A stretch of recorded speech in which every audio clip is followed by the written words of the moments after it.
going to refurbish this kite, or try to, and we're going to use this.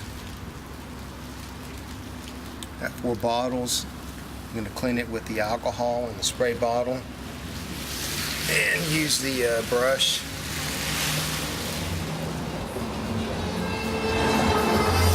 I'll spray it down with the alcohol, scrub it with the brush, and then treat it with the tint repair. It's a silicone. See if we can get some more life out of the kite.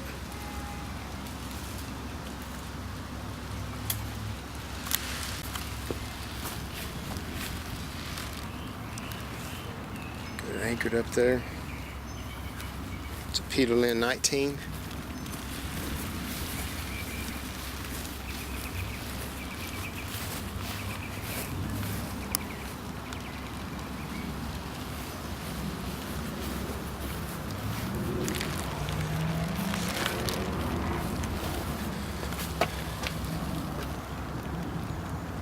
The Venom 2.